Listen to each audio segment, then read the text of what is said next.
Many people in the West don't know Poles were victims of the Germans, and in fact, some people even think Polish nation collaborated. So let's put that to rest.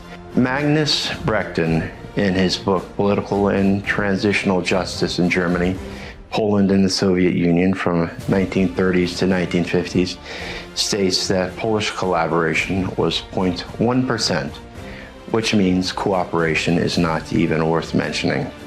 Almost everyone knows about the final solution of the Jews, which began almost 2 years into the war. But there was also a final solution meant for the Poles. This was called General Plan Ost, the eventual extermination of the Poles, something that was to be extremely horrific and prolonged. Some other aspects of the war many Westerners don't know is that Poles were the first victims of the war, and that Poland was invaded virtually simultaneously as the Soviets and Germans collaborated. The Germans invaded on September 1st and the Soviets on September 17th in their agreement to take over Poland, the Molotov-Ribbentrop Pact.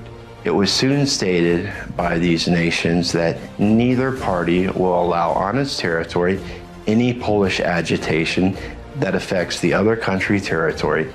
Both shall liquidate such agitation on their territories in the embryo and shall inform each other about expedient measures to accomplish this. And they started doing this immediately by trying to exterminate any leadership. Soviets deported an estimated over 1.5 million Polish citizens, also with the help of some non-Polish citizens, into Siberia, with many perishing, and the murder of 22,000 Polish officers, and the Germans striking the intelligentsia as well with AB actions and more, and also the persecution of the church. This would not be enough though, because the Germans' plan was the ultimate disposal of the Poles altogether. In the annexed lands, the goal was complete Germanization to assimilate the territories politically, culturally, socially, and economically into the German Reich through whatever means necessary. This was through Lebensraum, to fulfill Hitler and Himmler's goal for the German people, which meant living space, meaning no room for the Polish people. For the first 2 years of the war in German-occupied Poland, Poles were being murdered at a 9 to 10 higher ratio than the Jews. And Poles were even wearing the Star of David or hiding in the ghetto to avoid roundups. Although when the Jews did become the victims, when the final solution began, Poles took every action necessary to warn the world repeatedly to no avail. The Polish government in exile, Jan Karski and Witold Pilecki, are just a few that tried to get the word out to the West. But no one cared or did anything, including many Jews. In fact, it was also in Poland that Poles, their whole families, and often the whole village faced the death penalty for aiding a Jew in any manner. This meant even giving a Jew water. There must be a reason for this. It's because Poles were so overwhelmingly helpful to the Jews that the Germans had to put in draconian punishments, and this was only in Poland.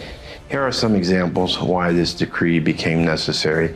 On July 3rd, 1941, Gazeta Częstochowa, an official German newspaper published in Polish, complained, "The cases multiply when Polish peasants, impelled by dangerous sympathy for the Jewish rabble, smuggle products into the ghetto and sell them at an even cheaper prices than to their own Polish brethren. Such persons are warned of severe measures against them." In October 1941, the German county supervisor in Krasnik remarked with angry incredulity, "According to my observations, the enforcement of this decree forbidding Jews to leave the Jewish quarter is absolutely necessary because in my entire 2 years of duty in the East, I have never experienced a situation where the Jews wander in such a free manner from one locality to another as I have observed here." In January 1942, the Germans again voiced their anger about the fact that there was no negative reaction on the part of the Poles towards Jewish beggars. Poland even had their own group dedicated to saving Jews, Jagoda. which was capable of saving the lives of up to 40 to 50,000 lives in total. It is estimated that Poles aided 3 million Jews in some fashion, even though they faced these risks. So we must recall that Hitler outlined his plans for the Poles in his Obersalzberg speech in August 1939. Accordingly, I had placed my death head formation in readiness with orders to send to death mercilessly and without compassion men, women, children of Polish derivation and language. He added, only thus shall we gain the living space we need. Who, after all, speaks today of the annihilation of the Armenians? These quotes reflect the hateful Nazi ideology of the German people, and they should be seen as reprehensible and morally repugnant. We should also remember that many Germans who followed this regime were never punished and believed this philosophy to their core. The extermination of the Polish intelligentsia was just the beginning, which was to be the outcome for the rest of the Poles. This would have been completed if the Germans had their workforce and the resources. Author Isabel Heinemann points out that physical extermination was an unambiguous implication of this plan. She comments, although none of the plans made it explicit, it is evident that for racial experts, mass death posed a necessary condition for the entire Germanization process. There were some implications for resettlement, but that was just code for eliminating the Poles in time. Ultimately, the plan demanded over 10 years the extermination, expulsion, and enslavement of most or all Poles.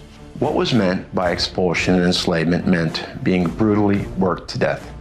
Techniques of genocide were neither so quick nor perhaps so simple as outright mass extermination, yet they were far crueler and equally effective, states Heinemann.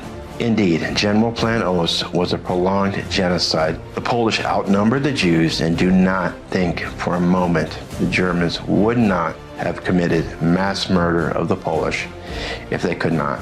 Hans Frank, the general governor of German-occupied Poland, stated, "The Polish nation is not worthy of life and should be destroyed."